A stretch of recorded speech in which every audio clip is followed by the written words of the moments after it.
glad you're here. This is where I share real stories, the kind that make you look twice at the shadows. Just you and me diving into these creepy tales, each one stranger than the last. If you're into it, hit subscribe and drop a like. It helps a lot. And if you've got a good story of your own, send it my way. Stick around till the end. I promise it's worth every minute. All right, let's dive in. Turn down the lights, settle in, and get ready. Because this story is about to take you somewhere dark. Here we go.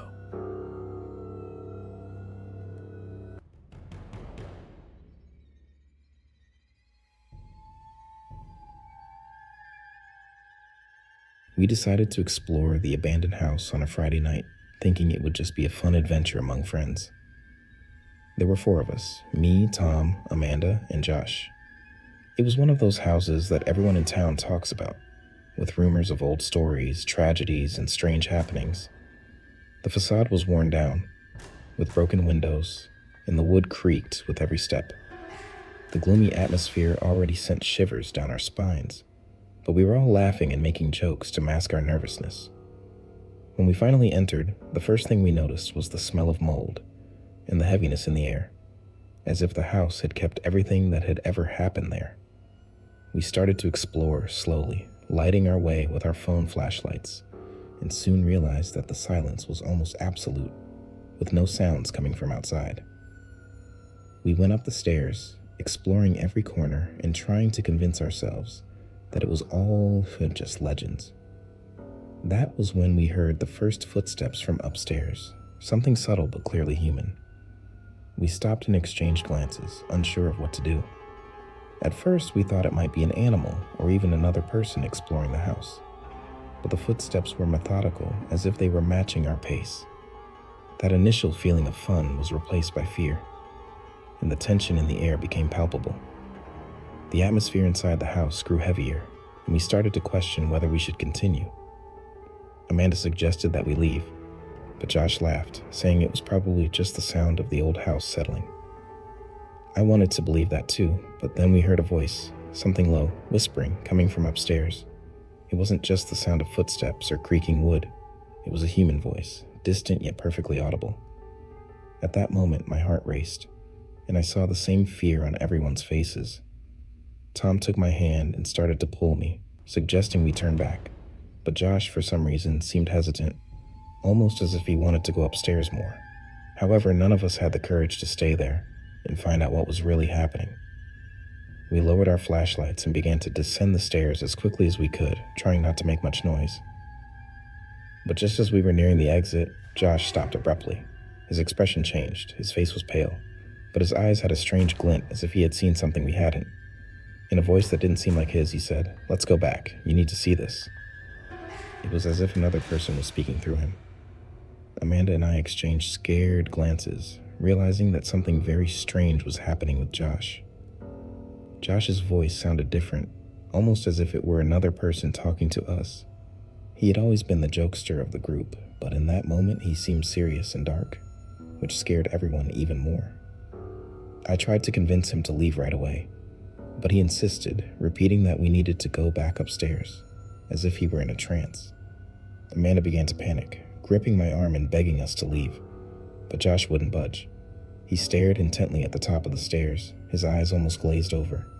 Tom tried to pull him away, but Josh let out a scream that echoed through the entire house, begging us not to leave him behind. That was enough for us to know that something was very wrong. We decided to act quickly. Tom and I grabbed Josh by the arms and tried to pull him towards the exit, while he resisted, as if he were being pulled back into the house. The atmosphere around us felt even heavier, and the footsteps upstairs continued, now more hurried, as if someone were descending behind us. That's when we heard a distant laugh echoing through the walls. It didn't sound like anyone we knew. It was low, raspy, and gave the impression that someone was enjoying our fear. When we finally managed to get out of the house, it felt like a huge weight had been lifted off us, but Josh still seemed distant, as if part of him was still inside. After we got out, Josh started to return to normal, but he was still a bit confused. We asked him what had happened inside, but he just shook his head, not remembering anything he had said or done. His face was pale and he looked exhausted, as if he had just woken up from a nightmare. As we walked back home, we tried to talk about what we had heard and seen, but no one could make sense of what really happened. Amanda said she never wanted to go near that house again, and we all agreed. The feeling that something was watching us, and that we almost lost Josh to some strange presence, still left us shivering. To this day, we avoid discussing that night too much. Josh's behavior remains a mystery, and he seems uncomfortable remembering what happened. Since then, none of us have had the courage to return to that house, but the sound of footsteps and the laughter that echoed through the walls are etched in our memories. Whenever someone mentions exploring abandoned places, I feel a chill and remember what we went through. Sometimes, even close friends can be influenced by something we don't understand. And that night, we learned that some doors are better left closed. That night, I just wanted to take a walk in the park to clear my head. It was late, and the park lights gave the place an almost mysterious air, illuminating only parts of the paths while leaving other areas in shadow. As I walked, I ended up in a more remote and quiet part, where hardly anyone passed by. That's when I noticed two men crouched down, digging into the ground as if they were burying something. I found it strange, but continued to watch from a distance, trying to understand what exactly they were doing. The two seemed very focused and attentive to their surroundings, as if they were being careful not to be seen. I stood there for a few minutes, intrigued, and thought about getting closer to see better, but something told me it was better to stay away. They seemed to be whispering to each other, and every now and then they looked around as if they were expecting someone to show up. Finally, I decided to turn around and continue on my way, but the image of them digging in the dead of night stayed etched in my mind. It was impossible not to think about what they might be burying or perhaps digging up. I tried to shake it off and convince myself it was probably just some strange work, but a part of me knew that something was off. The next day, my curiosity got the better of me, and I returned to the park to see if I could figure out what those men were doing. When I arrived at the exact spot, I was surprised. The ground looked untouched, with no signs that anyone had dug there. Not even a mark, and the grass was intact, as if nothing had happened. I stood there trying to understand how that was possible, and started to question whether I had really seen what I thought I saw. But I knew it wasn't just an impression. They had been there the night before, digging, and it didn't make sense for the place to be completely normal. In the following days, I avoided passing through that part of the park, but the image of the two men digging still bothered me. Then one afternoon, I heard rumors at work about a missing person. They said the last time anyone had seen the person was near the park, exactly in that area where I had seen the men. A chill ran down my spine, and everything started to connect. The disappearance and the suspicious behavior of the two men that night seemed linked, and for the first time, I began to think that perhaps I had witnessed something much more serious than I imagined. That coincidence between the disappearance and what I had seen in the park wouldn't let me be at peace. I began to feel a weight, as if I were involved in a situation much more complex than I could imagine. I tried to tell a friend, but she told me not to overthink it, that it was probably just a coincidence. Even so, something inside me couldn't believe it was just that. Every time I walked past the park, I felt a tension in the air, a sense that something was hidden beneath the surface. I was tempted to return to the location at night, but the fear of seeing those men again held me back. A few days later, the rumors about the disappearance only grew. Information began circulating that the police were investigating the area around the park and interviewing people who frequented it. Part of me wanted to share what I saw, but at the same time, the fear of being wrong, or worse, attracting some kind of trouble, held me back. I found myself reliving the scene of the men digging, and every detail seemed more sinister in my mind. The image of them looking around, as if they were sure they were alone, and the fact that there were no marks on the ground the next day, made it clear that there was more to this situation than I could understand. Finally, after several nights of restless sleep, I decided to tell the police what I had seen. I explained about the men digging in the park and how the place looked untouched the next day. The officers seemed interested, but didn't show much reaction, just taking notes on everything I said.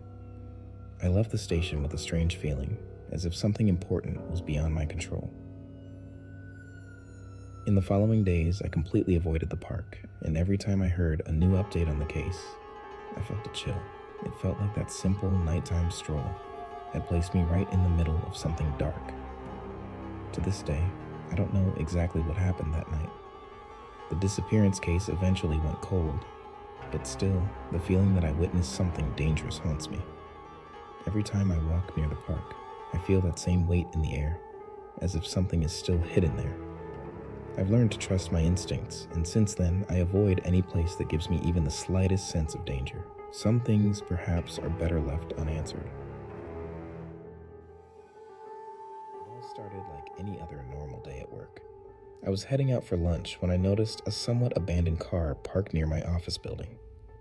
It was an old model, with faded paint and dented bodywork, looking as if it had been left there a long time ago. I found it odd because that parking lot is always busy, and I rarely see old cars parked there. Out of curiosity, I went closer and immediately noticed something bizarre. On the front seat, there were a few scattered items: a vintage doll, a tattered notebook, and something that looked like a cloth mask. That scene disturbed me in a way that's hard to explain. I stood there staring at the car, trying to figure out why those objects were there. The notebook was open to a page filled with scribbles, but the words were smudged, as if someone had poured water or some other liquid over it. The mask gave me chills. It was simple but looked dirty and worn. At that moment, I tried to shrug it off, assuming someone had just left the car there temporarily and would return to pick it up. But even as I went back to the office, that image stuck in my mind, as if it were calling me to investigate further. Throughout the afternoon, I couldn't stop thinking about the car and those strange items inside it. The idea of going back and taking a closer look started bothering me so much that I ended up asking a coworker, Mike, to go with me after work. I told him about the car and the objects, and he found it amusing at first, but he agreed to come along. By the time we finally left, it was already getting dark, which only added to the tension. When we reached the parking lot, we stopped in shock. The car simply wasn't there anymore. The spot where I had seen the abandoned car was completely empty, as if it had never existed. I found it incredibly strange, but what really made my skin crawl was what we found on the ground, right where the car had been parked. There was a message spray-painted in red, impossible to miss. "Stop looking." It sent chills down our spines instantly. Mike went pale and asked if it was some kind of prank, but I knew that no one in the office knew about the car, let alone about our plan to go back. We just stood there, not knowing what to do, staring at the message and trying to figure out what it meant. Something told me someone was watching us right at that moment. That painted message left me feeling unsettled. Mike tried to convince me to let it go, but I couldn't simply ignore it. I spent the entire night thinking about who could have left that message and why the car had disappeared so quickly. I had the feeling that someone knew. I was getting too curious and wanted me to stop digging into it. The next day, I arrived at the office early and took a walk around the parking lot, just to make sure the car really wasn't there anymore.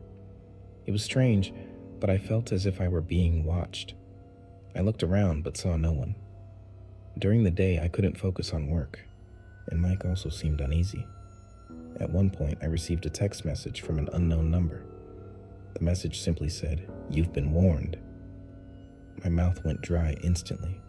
I showed the message to Mike, who got even more frightened and said it was better to drop this altogether. But by then, my curiosity was even stronger. I knew it was dangerous, but I also wanted to understand what was happening. Whoever it was, they didn't want us finding out something about that car or the items inside it. In the following days, I tried to ignore the feeling that something was wrong, but it seemed like the situation was only getting worse. Every time I left the office, I felt like I saw shadows moving in the parking lot or heard footsteps behind me when I was alone. I didn't know anymore if it was paranoia or if someone was really following me. One afternoon, I noticed that someone had messed with my car. There was a new message written in red ink on the windshield. Last chance. I froze, trying to understand how serious this was. When Mike saw it, he panicked and said I should involve the police, but something told me that wasn't a good idea. Whoever was behind this seemed to know my every move. That was when I decided to back away from the whole car mystery and stop looking for answers. But even so, I couldn't get those images out of my mind. The old car, the strange objects, and the threatening messages. I kept wondering what could have happened to the car's owner and why someone was so determined to keep it a secret. As much as I tried to carry on with my life, every time I left the office, I looked around, expecting to see that mysterious car again. Or worse, that someone would be there watching me. Even without investigating, the feeling that something was wrong didn't leave me in peace. Since then, I try to avoid being alone in the parking lot as much as possible. The feeling of being watched is still there, and every time I think of the car, I feel a chill down my spine. I haven't received any more messages, and the threats have stopped, but the sense that something is still lurking hasn't gone away. I really want to believe that it was all just a coincidence, maybe a cruel joke, but part of me knows it was something darker. I've thought about talking to building security or even digging deeper, but I'm afraid of what I might find. I don't know what was in that car or who left those messages, but my desire to find out disappeared along with the last threat. Now, every time I see an abandoned car, I feel that same unease, as if something invisible is warning me not to get closer. I try to live my life normally, but I still dream of that car and the objects I saw inside it. It's as if a part of me knows I'm still being watched, waiting for the moment when my curiosity might break the silent pact I made with that mystery. Since then, I've learned a lesson. Some things are better left forgotten, and some answers may never be revealed. When we moved into the new apartment, my girlfriend Emily and I were excited about starting this new phase together. The building was quiet, and the neighbors seemed friendly. On the very first day, we were greeted by a gentleman living downstairs, Mr. Roberts. He seemed nice, the kind of person who enjoys chatting and giving advice about everything. At first, I thought it was great since he offered tips about the building, the best times to do laundry in the shared room, and even the closest supermarket. But over time, his presence began to feel a bit intense. Mr. Roberts always seemed to be around, no matter the time. If we left in the morning, there he was in the hallway, waving and asking about our plans for the day. In the evenings, when we returned from work, he appeared almost instantly, as if he knew exactly when we were coming back. Emily and I found it funny at first, but we started to realize that he knew a lot about our routine, perhaps even more than he should. There was a subtle possessiveness in every conversation, as if he thought he was part of our lives, in a way that no one else was. Over time, Mr. Roberts' behavior became increasingly intrusive. He knew what time we left for work, when we went to the store, and even mentioned things that only someone watching closely would know, like the day we went out for a special dinner. We even heard him telling other neighbors that we were his friends, as if he felt a responsibility to look after us. One night, he told us that he used to watch who came in, and out of the building, especially near our apartment, saying that this way he felt we were safer. Emily and I exchanged uncomfortable glances, not wanting to imagine how closely he was keeping an eye on us. One time, Mr. Roberts showed up with a copy of the building key and handed it to Emily, saying it was a spare key in case we needed help. She politely refused, but he insisted, saying it was important for our safety. I was shocked by his insistence and the fact that he had already made a copy of the key without our permission. Emily tried to return the key again, but he became visibly irritated and asked us to accept it, at least out of consideration. We ended up accepting the key just to avoid a bigger scene, but the situation was becoming increasingly uncomfortable, as if he had crossed an invisible line. Things escalated when we began to notice small notes on our apartment door, written by Mr. Roberts. He left messages reminding us about building events, but also personal notes like, "Don't forget to lock the door," or "I saw you came home late last night. I hope you're okay." The notes were unsettling, revealing how closely he was observing our routine and clearly crossing boundaries. We tried to talk to him about giving us a little more space, but he always sidestepped the issue, saying he only wanted what was best for us and that it was hard not to worry about such dear people. One weekend, Emily and I decided to leave town for a couple of days, and when we returned, we found Mr. Roberts at our apartment door, visibly agitated. He told us he had been worried about our absence and that just to be sure, he had checked on our apartment a few times while we were away. This terrified us, as it meant he was entering our space without permission. We confronted him on the spot, but he simply replied that he was doing what he thought was right and that he didn't need thanks. From that moment on, living with him became unbearable. After that episode, we began to be more cautious and avoid Mr. Roberts as much as possible. We started locking all doors and windows, even when we were home, and tried to leave and return at different times to avoid running into him in the hallway. But despite our attempts to distance ourselves, he continued to find ways to involve himself. One night, he stopped us in the hallway and mentioned that he had noticed some strange people near the building and that he was keeping an eye on everything, like a good friend would. The way he spoke with an almost threatening tone made us feel as if we were being watched all the time, and this began to affect our peace at home. The climax came when he started questioning our personal decisions. He began making comments about how often we went out to dinner, saying we should save more, and even jokingly suggested that he could be a father figure for us, helping us make decisions. Emily was very uncomfortable with this and asked him to respect our boundaries.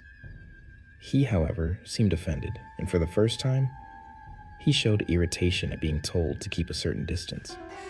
After that, his looks and comments grew colder, almost resentful, which made us even more uneasy. After that conversation, Mr. Roberts began to withdraw, but in a way that was even more disturbing. He no longer appeared to chat, but he was always nearby, discreetly watching when we passed by. It was as if he were trying to show that even while keeping his distance, he was still there, vigilant. Every time we left or returned to the apartment, we felt those eyes following us. Emily and I became exhausted from the constant feeling of being watched and decided it was time to look for another place to live. His presence had turned what should have been our home into a place of discomfort and paranoia. A few days before we moved out, we found one last note on the door. It simply said, "You're leaving, but know that you'll always have someone looking out for you." That was enough to give us chills, and we left the building as quickly as possible, not looking back. Since then, we've always avoided making friends with neighbors, especially those who seemed too helpful. We learned the hard way that not all kindness comes without hidden intentions, and that sometimes the greatest danger can be right next door, disguised as a caring friend. It was one of those work nights where time seemed to slip away, and before I knew it, it was past 11. I was the last to leave the office, something that rarely happened, but that week, things had been complicated, and I needed to finish a project. I gathered my things, turned off the lights, and prepared to leave. As I exited the building and walked towards the parking lot, I felt the weight of the silence around me, the kind of silence you only find in places that should be bustling with activity. The parking lot lights flickered faintly, and the sound of my footsteps echoed, filling the emptiness. As I approached my car, I heard footsteps coming from some distance away. For a moment, I imagined it could be another employee leaving late like me, so I tried to ignore it. But the footsteps seemed slow and spaced out, as if someone was trying to match my pace without hurrying. This unsettled me, and without looking too much around, I quickened my step, gripping my keys tightly. The feeling that something was off hit me, but I kept walking, trying to convince myself it was just my imagination. When I finally reached my car, the feeling of relief was immediate. I unlocked the doors and quickly got inside, locking everything as soon as I was in. My heart was racing, and by this point I could no longer ignore the fear I felt. It was then, while inserting the key in the ignition, that I saw something out of the corner of my eye. A shadow, moving slowly, emerging from the depths of the parking lot toward the light. My body froze, and my first reaction was to hold my breath, hoping it was just my imagination. But when I looked directly, I saw a figure starting to approach, walking deliberately, as if it knew exactly where I was. I couldn't see the face clearly, as it was still partially shrouded in shadow. It looked like a person, but something about the way it moved was unsettling, almost unnatural. A chill ran down my spine, and without thinking twice, I turned the key and started the car. The figure continued to approach, unwavering, and I could see it was getting closer to the light, almost as if it wanted me to see its face. My survival instinct kicked in, and I pressed the accelerator, getting out of there as fast as I could without looking back. I just wanted to get away from that place as quickly as possible. As I left the parking lot and reached the main road, all I could think about was the figure that had followed me. No matter how hard I tried to calm myself, the images of that shadow approaching wouldn't leave my mind. I called a friend as soon as I got home, trying to explain what had happened, but my words tumbled out in a rush. She told me it was probably someone trying to scare me, but I knew it was more than that. There was something deeply disturbing about that encounter, something that left me feeling like I had been watched for much longer than I realized. The next day, still shaken, I talked to my coworkers and found out it wasn't the first time someone had a strange experience in that parking lot. Another colleague mentioned she had heard footsteps late at night, and on one occasion felt like someone was hiding in the shadows. That confirmed my fears. It wasn't just a coincidence, and the idea that this person, or whatever it was there, frequently terrified me. I decided I wouldn't stay late at the office alone anymore, and started looking for alternative transportation, doing everything I could to avoid that parking lot. Since that day, I've done everything to avoid the parking lot at night, but the memory of the figure in the shadows still haunts me.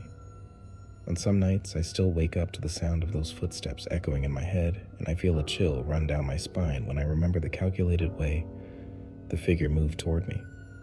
I've thought about reporting the incident to building security, but I'm afraid they wouldn't believe me or think I'm exaggerating. The truth is that no one would understand the sense of dread I felt, unless they went through the same experience. Now, whenever I'm in a dark place or hear footsteps behind me, my heart races and I go on high alert. That experience changed me completely, and to this day, I avoid sharing the details with others, fearing they'll think I'm exaggerating. But I know what I saw. And what terrifies me even more is the thought that that figure might still be there, hiding in the shadows, waiting for another person who, like me, is alone and unsuspecting. I've learned to trust my instincts, and since then, I've never underestimated the fear I feel in empty, silent places. It was late at night, and all I wanted was a quick coffee to get through the last few hours of work at home. I entered the almost empty cafe and placed my order.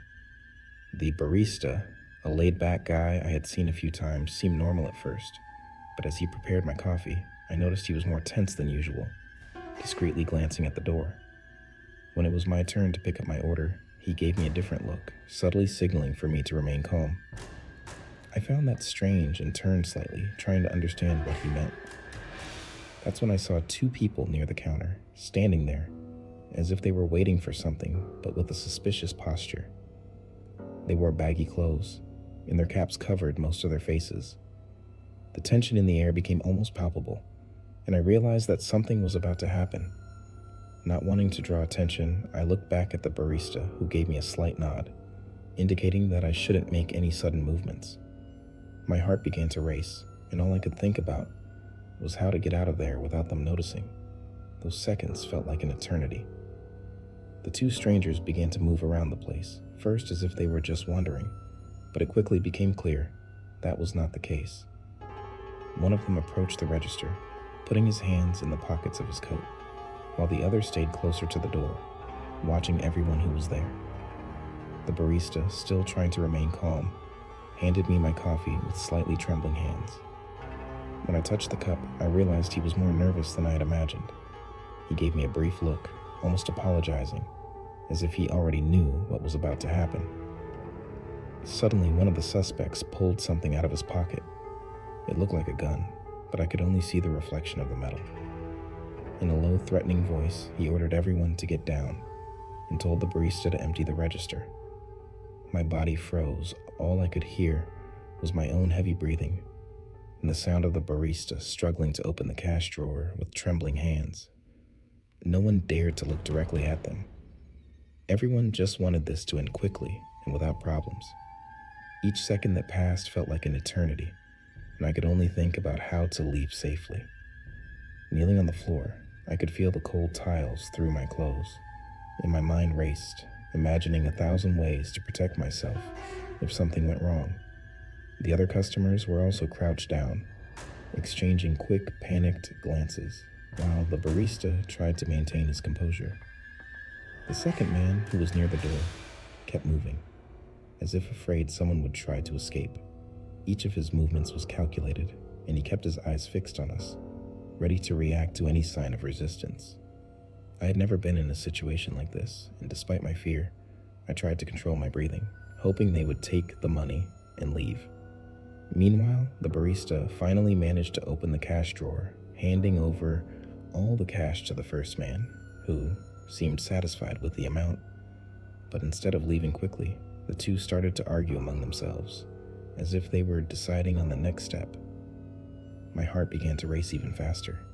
It felt like the situation was about to get worse. One of them looked at the door, probably checking if it was still clear, while the other continued to stare at us. It was at that moment that I thought about grabbing my phone, but I feared that any movement might attract their attention and turn the situation into something much more dangerous. As they continued to argue, an even greater tension filled the air. Everyone was absolutely still, and I could feel the adrenaline kicking in, tightening my muscles. At one point, the man near the counter took a step toward me, as if to ensure that no one had any idea of reacting. I averted my gaze, trying not to appear defiant, but I was already mentally preparing for the worst.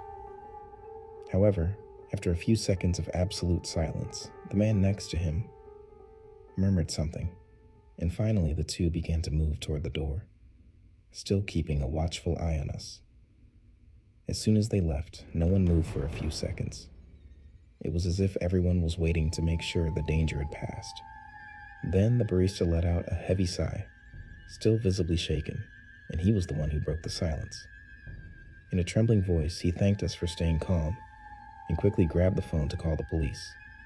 I and some of the other customers got up, still trying to process what had just happened. The adrenaline was still present, and everyone looked a bit in shock, exchanging glances, as if they couldn't believe it had all happened so suddenly.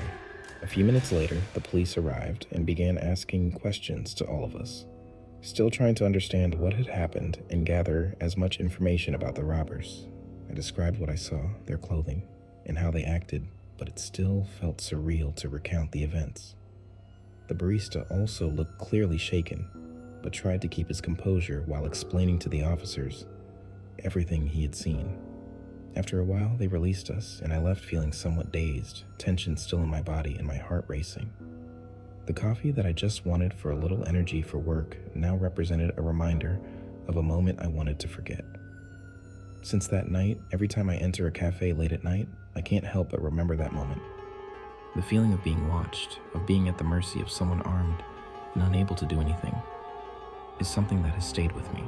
I've become much more cautious, and any stranger in a space puts me on alert. I know it was an unusual situation, but still, it's something that affects us in a way that's hard to explain. I hope to never go through something like that again. And honestly, since that day, I think twice before entering a nearly empty place at night. We've reached the end of this story, but this is just the beginning. If you enjoyed it, leave a like, drop a comment, and share it with someone who loves a good mystery.